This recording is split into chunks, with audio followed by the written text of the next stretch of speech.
to your original part about the stewardship, and to use your expression, let's be clear. Would your stewardship continue if there were a completely different administration running the corporation? I don't have an answer to that. I think if whoever is in charge of the corporation is not following the functions that are required under the good governance provisions that have been laid down and are failing to fulfill the obligations of the financial instructions and simply are an impasse, then the stewardship order would be re-implemented or not lifted. I'm not fussed who's in, as long as they're following the requirements that have been laid out in the acts. But you would agree, wouldn't you, that perhaps under a different administration other than we've just seen, you wouldn't have these type of problems, would you? I wouldn't agree. Look, let's look at it this way. People last time, when it was another government, there was a council that essentially moved the assets of the city into a trust. They were not aligned with what the then national government wanted to do. Again, I think it's important that no matter what, that the national government takes priority over the wishes and desires of the city. So to me, this is what this is about. It makes no difference who's in, provided the national interest is served in some way. And more to the point, that the functions that are laid out in the Municipalities Act, the financial instructions, and the meeting guide are followed. If people are disregarding what's been laid out, then the government has no choice but to look into that and make a decision through cabinet in terms of stewardship. I'm not going to presuppose who comes, who was, or anything. It's not for me to do that.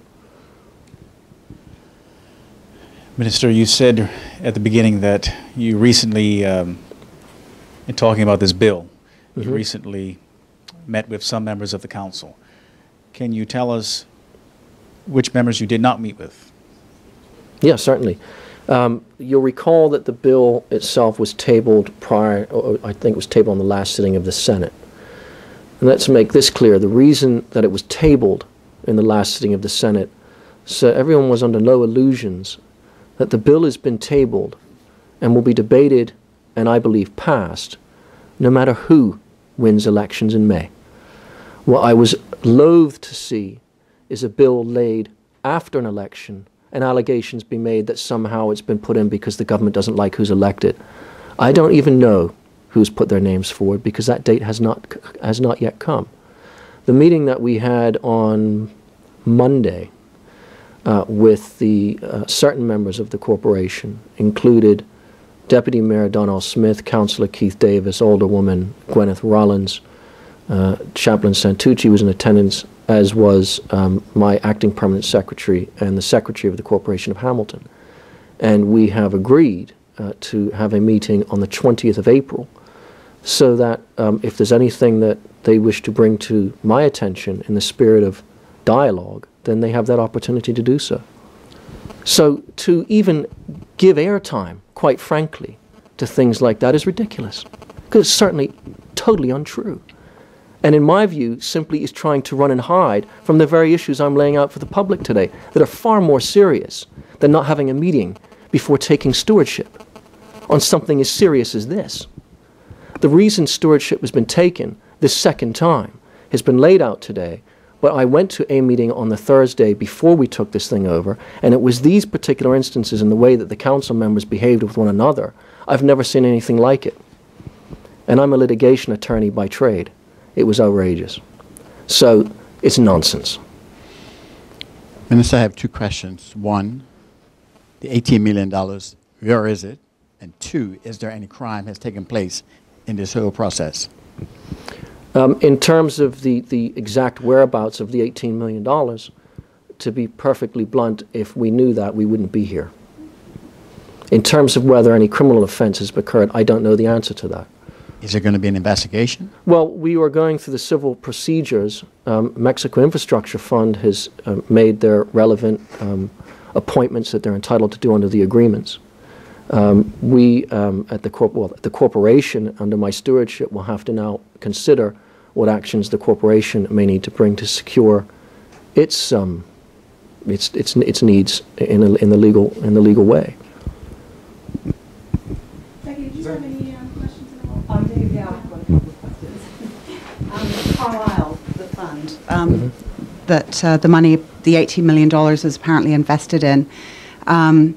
Carlyle is also, has been pointed at in a legal matter currently in New York. Argyle Limited. Argyle Limited is apparently at the heart of a legal matter currently being heard in New York in regard to a trust that BCB operate through their trust company. I wondered if you were aware of that. It's a $7 million I'm not going to comment. So I'm not going to put any my of that. position commenting on something I don't have much they knowledge are. of. I wondered if you would like to give your impression of the fact that this money went to this particular fund, which is already under the spotlight for the disappearance of a very large sum of money that was in trust. Yep. And my other question is, would you like to give us your opinion? You've given us the facts and your view of this deal that was cut by the corporation in regard to Parleville Car Park, using it as a guarantee for a loan. Well, I mean, it was the government that allowed, by passing legislation, in the first instance, to give the corporation the power to do this.